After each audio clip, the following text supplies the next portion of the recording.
Dharampur road ઉપર લગ્ન પ્રસંગ પતાવી બાઇક ઉપર ઘરે જતા 2 યુવાનનું શું થયું?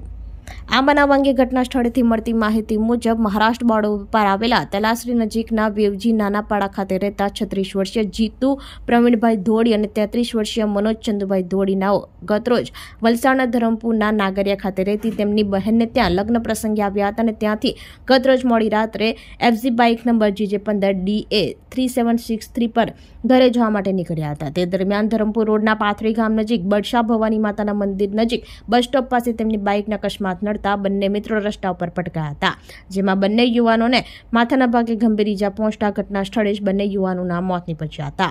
આ બનાવની જાણ વલસાડ રૂરલ પોલીસને થતાં ઘટના સ્થળે દોડી આવી હતી અને એમ્બ્યુલન્સ ચાલક સાગર પટેલ તેમજ શ્રી સાંઈનાથ સેવાભાવી મંડળ બિનવાડા યોગીના એમ્બ્યુલન્સના ચાલકે તાત્કાલિક સ્થળ ઉપર આવી બંને યુવાનોના મૃતદેહને PM અર્થે વલસાડ સિવિલ હોસ્પિટલમાં લઈ ગયા હતા।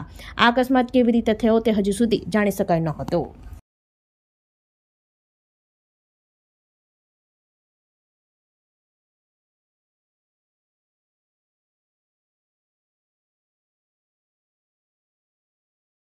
આપણી સંકલ્પ ન્યૂઝ ચેનલને સબસ્ક્રાઇબ અને લાઇક કરો, બેલ આઇકન દબાવો જેથી આવનાર ન્યૂઝ અપડેટ્સની નોટિફિકેશન આપના મોબાઈલ પર સૌથી પહેલા પહોંચે।